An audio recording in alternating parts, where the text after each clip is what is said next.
crazy ballyhooey Disney World. Our movies are magic, our cameras are rolling, the stars, they're gonna be here. And any man or child can take the stage. It doesn't matter what your age, you're ready for Disney World and our Disney MGM studios, where any one of you from near and far could be a star. Come on and have some fun. Disney World is #1. Hooray for Disney World. There's movie magic right in Disney World. They come from chili copies and paducas to catch the excitement and get their name up in lights. Mommies and daddies, all the young kiddies, movie magic is such a wonderful sight. Hooray for Disney World. You'll see the greatest stars of yesterday. And if you think that you can be an actor, you'll be an actor. You won't have to wait. The Disney MGM studios are gonna be great. We welcome you to a Hollywood that never was and always will be. The Disney MGM Studios theme park. The dream comes true. A behind-the-scenes look at the magic of special effects, Disney's newest cast of characters, and a ride that goes beyond any Disney's done yet, into the middle of the movies. That and more coming up in the next hour. Hi, I'm Kathleen Sullivan, the Walt Disney World Ambassador, here at the new Disney MGM Studios theme park at the Walt Disney World Resort. This spectacular movie playground celebrated its grand premiere just last week, and all the stars came out in dazzling style. During the next hour, we'll be taking you on a very revealing tour of this new Disney dream come true. Your guides will be the Disney Imagineers and decision makers who took a Walt Disney original idea and turned it into state-of-the-art reality. Stay tuned, you're going to see Disney entertainment as you've never seen it before. The Disney MGM Studios theme park is a new dimension in Disney entertainment, dedicated to exploring and enjoying movies from every angle. It's also a production studio that upstages just about any in the motion picture industry. The dream came true May 1st, 1989, but the idea behind the dream dates back as far as Walt Disney himself. I think Walt Disney wanted to do a tour of a motion picture facility before he did Disneyland. And I've gone through our archives and I've seen stuff that Walt Disney drew for the studio tour in Burbank. And he was going to use part of Griffith Park and the monorail and all those things that he was working on for the studio tour in Burbank went to Anaheim as part of Disneyland. So we're really bringing back to this country the first idea of Walt Disney, which was to make the making of motion pictures interesting for a guest to see. When I built the studio over there, I thought, well, gee, we ought to have really a three-dimensional thing that people could actually come and visit. They can't visit our studio. The rooms are small. So I had a little dream for Disneyland adjoining the studio. When Michael Eisner and Frank Wells arrived on the scene in 1984, they greeted Walt's unrealized dream with open ears and some magic visions of their own. What really happened, if you look at the historical thread in the company of the studio tour, was this 40-year-old idea, and then later Walt's fulfillment of the ultimate idea of a total world, of Walt Disney World, and all the, the 28,000 acres is composed to what he was up against in Anaheim, where the company can only afford the limited amount to just build the Magic Kingdom. Bringing that down here, starting out with another Magic Kingdom, Walt's vision of the future with Epcot Center, and still so much land and such a fulfillment of a legacy to go, that it was the most natural thing in the world to turn to this idea that had been laying there on the shelves for all those years, that also matched up with our new aggressiveness in making films, and out came the studio tour. Out came the decision for a studio's tour, and in came a core of Walt's legacy, Imagineers. Initially, there was a group of about 10 concept people that I led in California in just coming up with the ideas. The initial ideas for the Great Movie Ride came out of those sessions, the initial ideas for the television theater, ideas about specially designing a studio so that you wouldn't have a closed set. You'd have the opportunity to look through every aspect of production. Throughout the conceptual phase, ideas kept flowing and the project kept growing. Not a lot of people know this, but when we first got the idea, it was to build a smaller studio tour as just another attraction at Epcot Center. And we looked at it, and I can remember Michael saying, "It's fantastic. There's just one thing that's wrong with it. That's too small."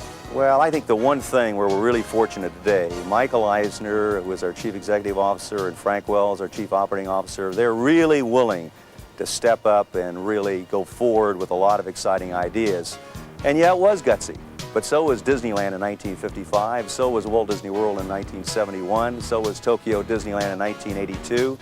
We started out here with a relatively small park that was going to be a half-a-day experience for guests and was going to be a kind of a fun, small complement to the other two parks.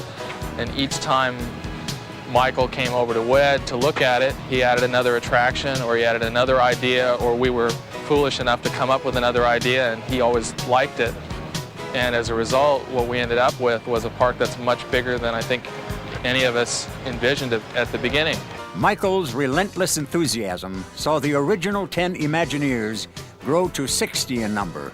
And before the official groundbreaking ceremony took place in 1986, engineers, architects, color specialists, entertainment experts, a cast of hundreds had sleeves rolled up, pencils sharpened, and imaginations in high gear.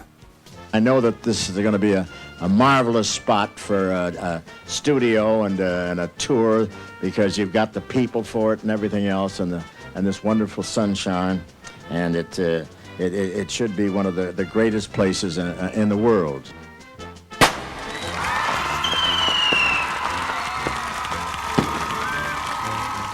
A preview center opened in the Walt Disney World Magic Kingdom, and construction of the vast new Disney MGM Studios theme park was officially underway.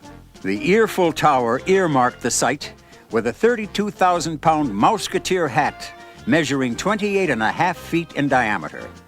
Human hat size, 342 3/8. Construction I would characterize as war.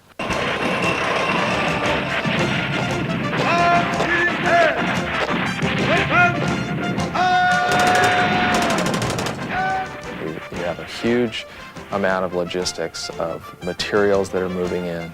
In the case of this project, there are 28 individual buildings in the project.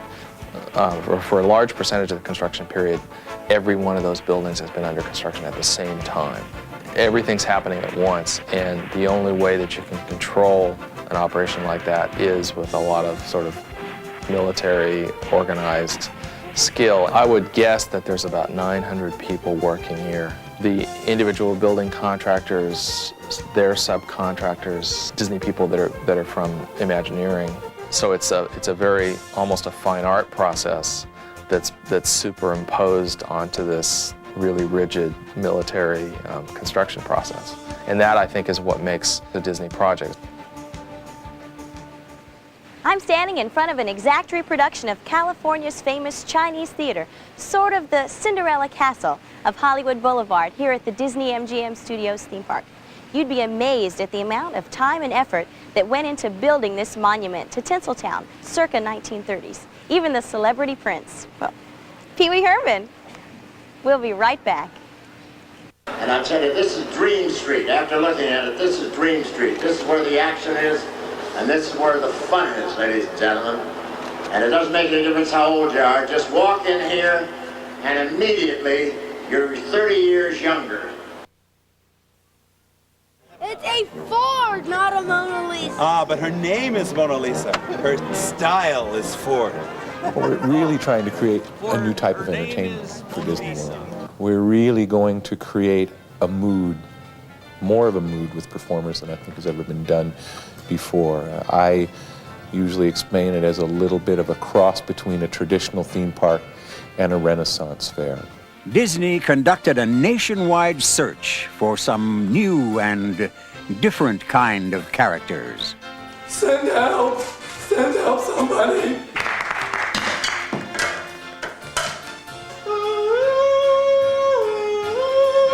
Exactly what is your problem? We've taken the place, Hollywood Boulevard, that is like our Main Street USA, and we've peopled it with the citizens of Hollywood of the 40s, post-war era. And these are characters that live and breathe and react as though they're just a part of that place. So it's more than just guests coming into a really interestingly designed space. We now have the living, breathing citizens of that place for them to interact with. A cast of eccentric residents on Hollywood Boulevard, along with their cartoonish surroundings, lets you know, even without consulting your theme park map, that you have just stepped into another place in time. According to the Disney imagination, it's the golden era of Hollywood, and you're part of the action. Everyone should have one of those hats. Absolutely a lovely line to open a book with. We've got a starlet who's going to ask a guest to improvise a scene for an audition that she has later. We have Sid Cahuenga, whose house is still on Hollywood Boulevard. And Sid Cahuenga has Cahuenga's one-of-a-kind shop, and he sells not so much the memorabilia, though he does sell that scripts and costumes and props and stuff from the movies, but there's a story with each one of those, and Sid knows all those stories. How are you? You like the movies? We got a lot of movie stuff in here. Here at the new Disney MGM Darling, studio. when did you get back to Hollywood? You're looking wonderful. Well, So thank you're you. gonna call Melrose, right? So, tell me something. Can I interject one word here? Sure. Talent, talent, talent. Darling, you're looking wonderful. Love your hair that Thank length. you. Don't change, you're beautiful. Hey, well, you never know who you'll meet here on Hollywood Boulevard. Maybe I'll be a star. We've really tried to recreate, I think, the glamour and excitement of Hollywood, and actually what we've probably done is we've created a Hollywood that never existed. It's better than probably Hollywood was. It certainly is better than a lot of Hollywood is now. But it's to fulfill our image of what Hollywood in its golden age, whenever you want to select that period, was. Art Deco and California crazy structures on Hollywood Boulevard are a humorous testament to the times, but their design and development was no laughing matter. A tremendous amount of thought was at the foundation of every zany building. Certainly, if the Disney company wanted to build a dinosaur that looked realistic, we could do so. But again, the feeling, you have to capture the feeling for 1940s Hollywood, and I think that's going to work very well. The Brown Derby is probably the most famous restaurant in Hollywood and is really tied to the glamour period of Hollywood. So there we went back to the source and created in detail the Brown Derby from Hollywood and Vine. And it will have the caricatures of the stars and a lot of the props and light fixtures and things that are part of the original restaurant. Then other restaurants like behind me, the Prime Time Cafe, we invented that concept. What we wanted to do there was pay homage to classic situation comedies from the 50s. And so what we've created are a series of 1950s kitchens that you eat in, and all the waitresses will be dressed like moms from those shows. And throughout the restaurant we have TV monitors where you'll be able to see clips from a lot of those classic shows. It takes attention to all the little ingredients, all the little things, and the props and the pieces that form the entire form that you're looking at. And without attention to those details, without maybe being able to point your finger at it, you will know that something isn't quite right. According to Bob Jolly, the Chinese Theater on Hollywood Boulevard is the ultimate example of such meticulous attention.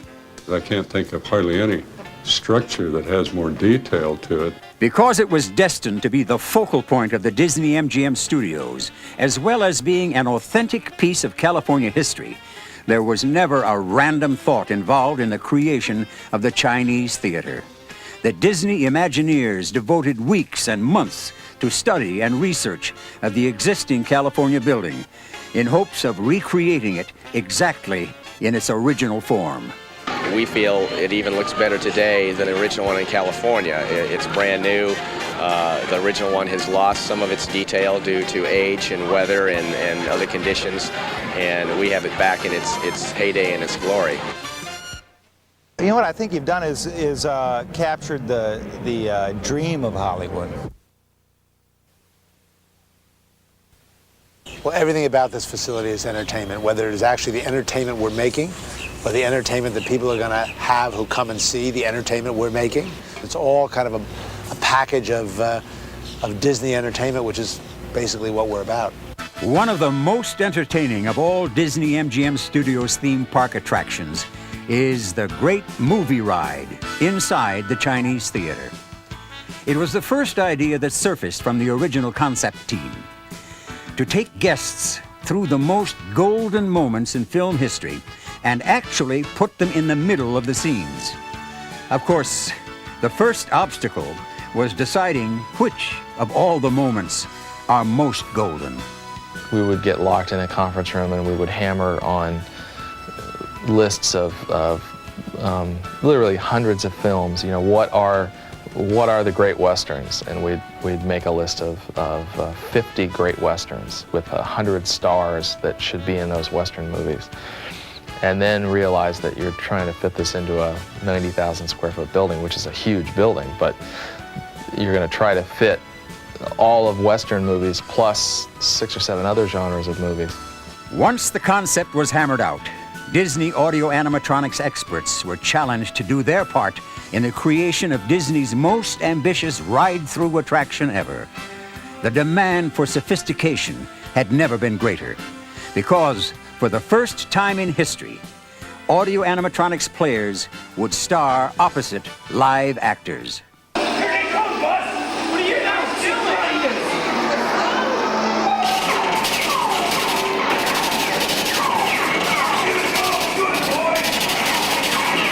For all the audio animatronic figures, we held voice auditions at the studio in California. And hundreds of actors auditioned, and we narrowed it down to a few. And in some cases, for instance, with the Waynes and the Cagneys, representatives of their family listened to the tapes with us at our recommendation and approved or disapproved the voices. I hightail it out of here. Go right ahead if that's what you're a mind to do. It's a performance. You know, it's more than just a statue. I mean, he moves, he talks, and it was a little eerie for me, frankly. Who killed my sister? Who killed the Witch of the East? Was it you? Actually, the Wicked Witch of the West figure is the most advanced audio animatronic figure that Disney has done so far, and it really is amazing how quickly and how lifelike the movements are in the figure. Could move much faster and stay more stable. It's a figure that has the most movement in the whole show. I think it has 17 body functions. We debated a long time about horror and sort of the violent side of the movies, and we didn't want to leave that out, you know, so we sort of selected the most horrifying movie monster that we could think of. Does the Great Movie Ride live up to expectations? Kleenex is going to double its business on that. It is so nostalgic, it's so warm, and when you get to the Casablanca scene, I mean, no one's going to hold back. When you combine phenomenal new technologies with traditional Disney and put guests on the stage, the outcome is amazing.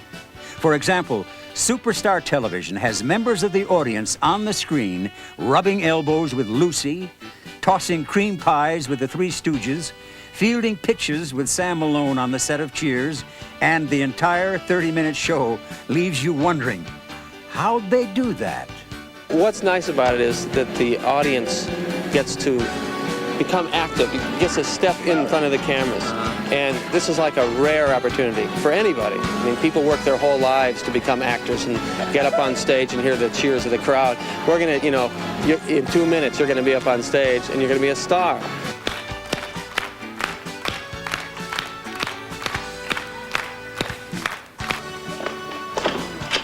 Oh, I'm so sorry. What can we do for you, officer?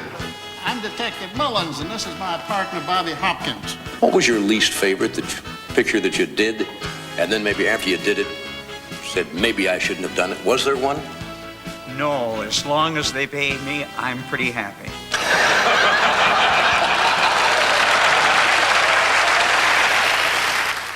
The Monster Sound Show is an outstanding example of what the new Disney technology can do with audio. It has audience volunteers actually laying in the sound effects to a squeaking, creaking, crashing horror flick. And the outcome generally leaves the audience howling. Whoops.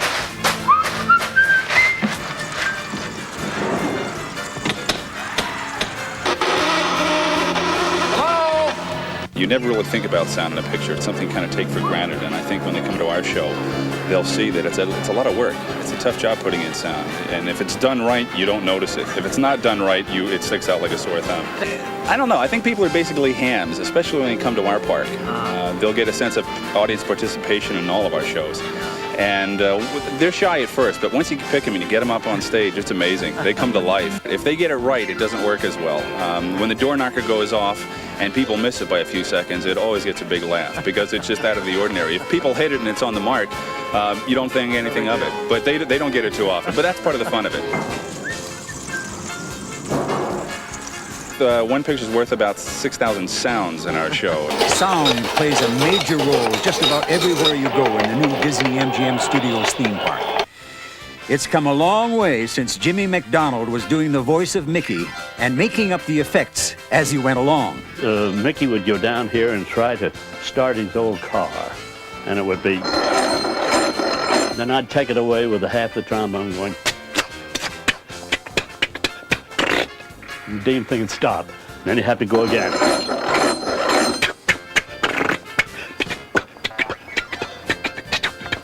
And it would go on and on. But with that, we'd add the syrup picture. So after this, then this would be added.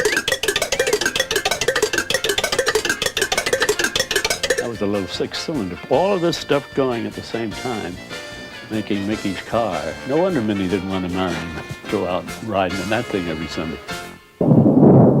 Quite a stunt. Sound isn't the only wizardry that went into the making of the 2,000-seat Indiana Jones epic stunt spectacular. It took a team of 25 designers to come up with this one, and building it was a seemingly impossible feat in itself. Well, it's like a stage play. It's like a play or some kind of a regular show that's put on. I enjoy it. It's different, completely different from anything I've done before. I think we're going to make it a little bit more realistic and make it more so that you understand how stunts are done. Well, it's really a stunt show that we're doing under a roof but outside, so all the sets have to be able to operate like a regular indoor theater set, but also be able to withstand hurricanes, rain, thunder, whatever. Yeah. And on top of that, we have a lot of very ambitious stunts with gas flames, big explosions, very violent physical crashes and things like that. The variety of people that we need for this show, we need actors that could do stunts, and we needed stunt people that could act. We selected some people from the circus, and we selected people from the dance field, and put them into an extensive training program. I find it very exciting. I think our only problem is we don't have enough seats in the grandstand to take care of the people. It took me back to childhood and made me remember how wonderful it is to have the freedom to live fantasy. The enormously creative thing that our Walt Disney Imagineers have in effect done that is very subtle is that the line is actually blurred between the tour and between the production. You're going to be so absorbed in this, you're going to be so entertained by it that you're not going to stop and say, this is tour and this is production. From the top, it all looks like one big happy Mickey face. But the truth is, there are two sides to the Disney MGM Studios theme park. One is all fun and fantasy, shows, rides, and adventures. The other is the reality of movies in the making. By design, they are a perfect blend. That's not to say the backstage tour side of the theme park doesn't impart its share of fantasy and illusion. For after all, isn't that what great films are all about? A special effects tank show reveals that those storm-tossed boats on the big screen aren't all they're splashed up to be. And another demonstration of mechanical and optical wizardry has kids from the audience starring in a B movie. Catastrophe Canyon on the backlot tour of the Disney MGM Studios theme park is an outrageous display of special effects. The Disney dreamers and doers did such a magnificent job on this one, it's hard to believe it's not meant to be believed. The rock work requirements for Catastrophe Canyon were unprecedented. Ultimately, the structure had to withstand the impact of 20,000 gallons of water in each canyon every 3 minutes. That's taking about a few million years of geology time putting it together in 1 week. So we have a real consideration of how we put this thing together so that it'll last year after year. Of course, Bob Jolly, the aging process specialist, had a final say on appearances. As usual, with an eye toward anticipated guest response. He recalled a similar project in the Magic Kingdom just a decade before. We finished Big Thunder Mountain, and I listened to a little lady explaining to her husband that they had hauled all those big rocks out there from Arizona. And I didn't correct her. Catastrophe Canyon is basically a collection of all the kinds of large-scale physical effects and special effects incorporated in filmmaking, used in filmmaking, brought together in this one thrill attraction on the backstage tour. We're 18 months actually from first concept through installation from what we have here today, but basically this was a challenge for Michael Eisner to come up with, as I said before, the large-scale kinds of physical effects and bring a thrill attraction to the backstage tour. We overdid everything. It's great to see guests see this for the first time and recoil in fright. I think one of the interesting things about this is, and one thrilling aspect, is that we've reached that point where the guests actually are not quite sure whether we're in control or not. I think I'd like to hear them say, take two. You know, let's do it again.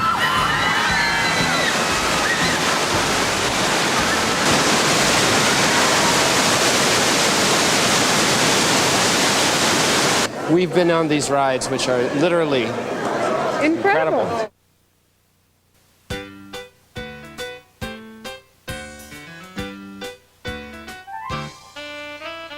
Actually, I grew up in New York, and our back lot looks more like New York than New York does. Aside from being a popular part of the guest tour, New York City Street is an extraordinary television and movie set. All of the Hollywood sets always ended in a building. You know, they were a T or something, so you never got a feeling or an extension or a vista of the city. So my idea there was to do a scenic perspective that would at least give one angle here that you had a feeling that there was a big city around this set. You know how you can tell it's a studio, guys? High curb. Always you can tell it's a studio shot, high curb. Actually, Gene is right, but he's not quite right. You can always tell it's a studio because the curves are lower than they would be in a real city. He has the right noun, but the wrong adjective, as usual. No, those curves are high. Those curves are lower than they would be in a real city, Gene. Well, there's where you disagree. The fact of it is, this street is designed in such a way that it can easily be converted to a Chicago or Boston street, curbs and all, whatever the shooting script requires. However, a word of caution to producers. Keep the Disney cleanup crew informed. When Bet was here shooting, just to tell you something about the Walt Disney Company, and she shot, which you'll see in a little while, or you've seen already, The Lottery. We shot it on the New York street, and the night before Bet came out to shoot, they made the New York street look like a New York street really looks. Garbage, graffiti, a lot of stuff on the ground. They had it all dressed to look exactly the way it would look today in New York City. Went home to go to bed, to get up early the next morning, 5 o'clock, to come in to shoot the film. When they got here the next morning, it was completely cleaned up. Walt Disney cleaning crew looked at the street and said, this is too dirty for Walt Disney World. Clean the entire thing up. Here's another convertible street with recognizable houses from movies like Splash 2 and television shows like The Golden Girls. Actually, the backlot streets, the 3 Disney MGM studio sound stages, and the post-production facilities were officially open for business in the summer of 1988. A ceremonious event which had guests all over the Walt Disney World Resort seeing Burt Reynolds and Lonnie Anderson drawing pictures over at the beach. The stars of Win, Lose, or Draw were seen on location all week long. Carol Burnett did a show. Siskel and Ebert. Everyone gave the new studios a big thumbs up. And the action's been rolling ever since. So just raise your hands and let's get going.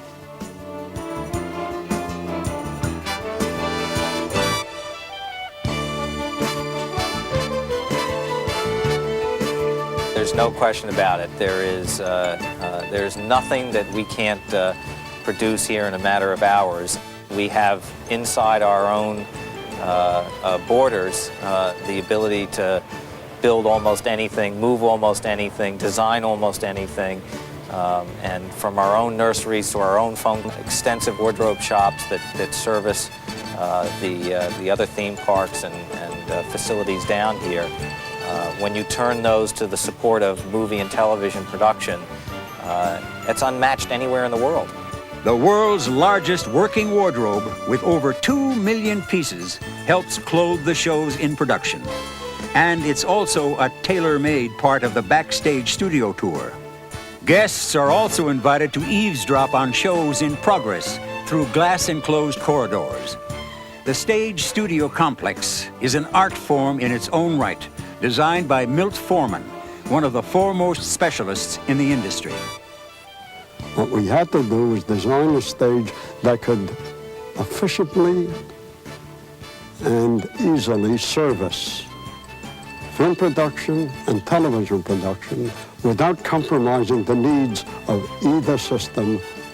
What it is the integration and culmination of all of the technology and creativity that was developed by studio people all over the world. It's breathtaking and it's just fabulous. On stage, on location, and inside the animation building, guests of the Disney MGM Studios theme park can watch behind-the-scenes scenes of movies in the making. For the first time ever, animators are in animation for the world to see. Guests can watch how classic cartoon characters can spring to life from nothing but a blank sheet of paper. Well, I think we have a building here that's absolutely unique in the world in terms of the notion that on one side of a glass wall is a real, honest-to-Pete animation studio which is making movies as you walk through. On the other side, the guests are brought in through an art gallery of some of the artwork that going clear back to Snow White and Fantasia. And then they go through an 8-minute film with Walter Cronkite and Robin Williams, who, in a very entertaining way, give you an idea of the process of animation. Then you come out into this very large space in which you will see animators and special effects people and cleanup people and background painters and inkers and painters and camera people all at work. Quite literally, they will be making a film in front of your eyes. We're going back into the featurette business, which we have been out of for more than 10 years, and they're going to feature Mickey and the primary Disney characters.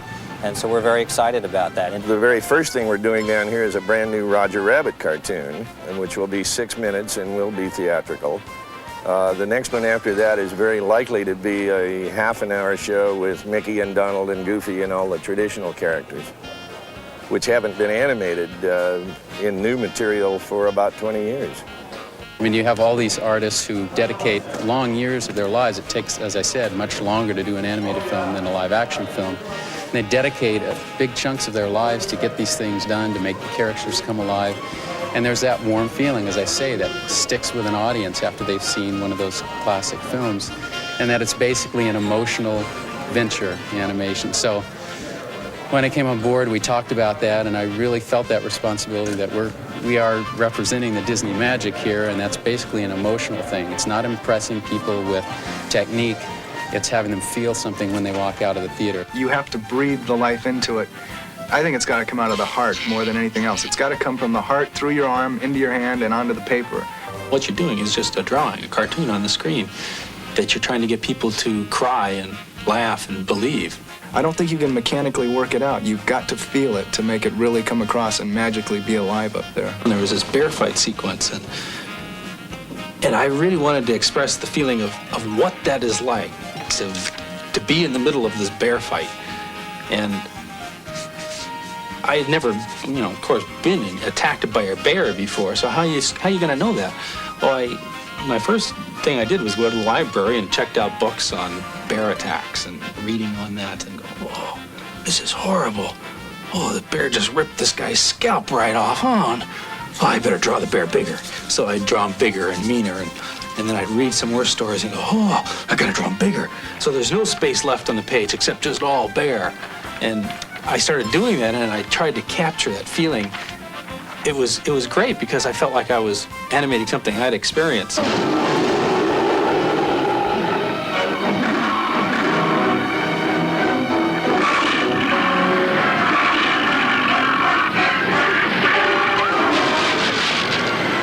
It's really important for an animator is you've got to make the experiences real to yourself and then put it on the paper.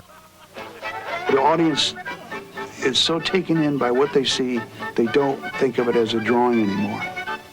That was the big thing to me, making the audience get involved in this and caring about what was happening to the characters. And I remember that night, the premiere of Snow White at the old Carthay Circle, the laughs just came in a steady stream. But when Snow White bites that poison apple, to see those dwarfs come up and take off their hats and get down on their knees and then back away, everybody in that theater was crying. I heard the sobs. I couldn't believe it.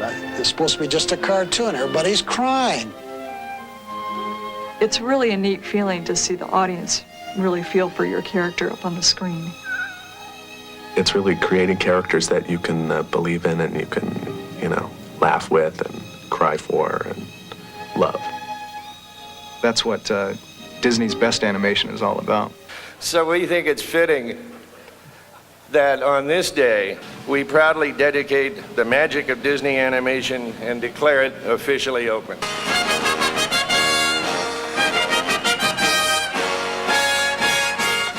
And of course, what would the future of animation be without Mickey Mouse? Where is Mickey? Oh, there he is, starring in the Walt Disney Theater, which is the final stop on the Backstage Studio Tour. Oh, hi, everybody. It's not the final stop for the Disney organization and their plans for the future. There is always more to come. It's already on the drawing boards, is a whole expansion plan, and it is clearly a good business unto itself. And so I hope that we will continue to expand the facilities and add additional stages and really have it work as a facility beyond what it can service for our own needs. We're already talking about phase 2 and expansion, and really looking forward to it because the guests keep coming, and I'll tell you, as long as they keep coming, we're going to be doing a lot of very exciting things and bringing a lot of dreams into reality. And I think the day we rest on our laurels, that's when we're in trouble, and I don't think we ever will. And as I always say, we're just getting started. Well, first I'll use the famous Walt Disney line, which is kind of a cliche now, but I'll use it anyway, which is, he said Disneyland would never be finished. I guarantee that this place will never be finished. There are 100 ideas that are still on drawing boards that didn't get used here yet, not because they weren't good ideas, but because we didn't have time to do them. We've been working for 5 years on many, many different things, and it's all happening this year. Obviously, the Disney MGM Studios theme park opens now and is the tentpole for '89. Pleasure Island, which is the first nighttime entertainment arena, 250,000 square feet of nighttime entertainment with maybe 15 different attractions, discos, roller skating rings, comedy stores. We just opened our 14 movie theaters. We're opening the biggest and most extensive water park in the world called Typhoon Lagoon this summer. In addition, toward the end of the year, Metropolitan Life's Wonders of Life Pavilion opens in Epcot Center, which is a fantastic new pavilion using our technology that we did with the Star Tours simulators. Norway opened just recently. 5,000 hotel rooms are opening. As Walt Disney said, you have to pour it in there. Keep the show on the road. When we get back, you're going to see the grandest grand opening since the opening of Epcot Center. My favorite's the animation. It's a lot of interesting stuff, and Robin Williams and Walter Cronkite are so great. But this is going to be a big hit.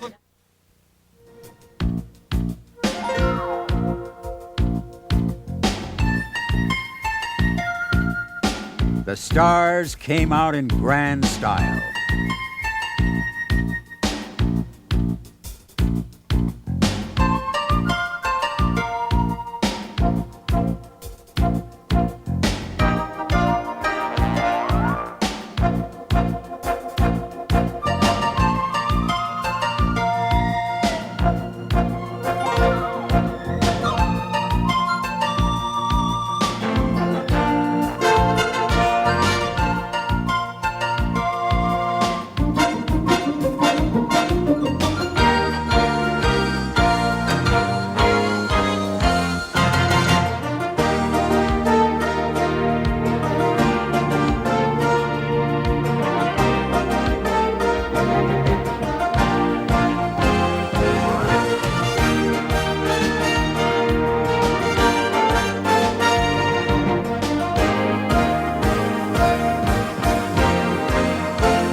We're thrilled to have Bette Miller be here to dedicate this fabulous tour. Is a wonderful opportunity and thrill for the Walt Disney Company. This studio tour that is being dedicated today is so complete that most everyone that goes through it will probably qualify for a guild card at the end of it. I'm very, very proud to have been associated with a company that provides such marvelous opportunity for so many artisans and so many artists to do their best level of work. And I would just want to say to all of them and to Michael and Jeffrey, thanks for the opportunity, and I wish them all greatest success with this most new and exciting adventure here at Walt Disney World. Let's dedicate! On this 29th day of April 1989, we dedicate the Disney MGM Studios Backstage Tour. Lights, camera, action!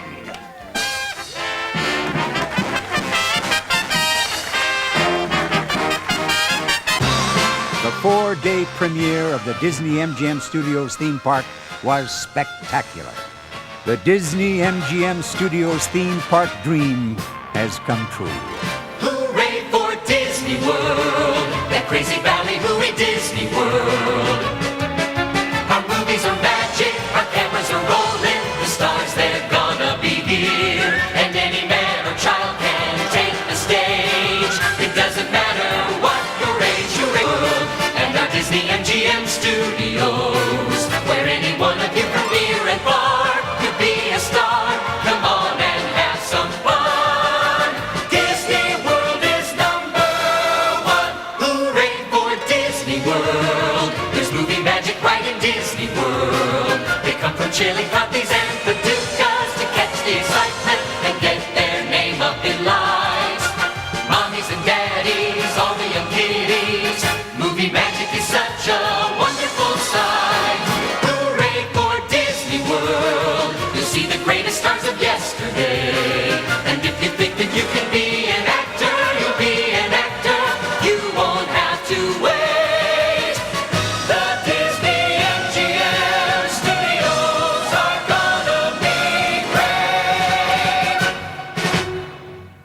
I guess this is the place to come to be discovered. It's nice to know there's a brand new theme park and a working movie studio right here in our backyard.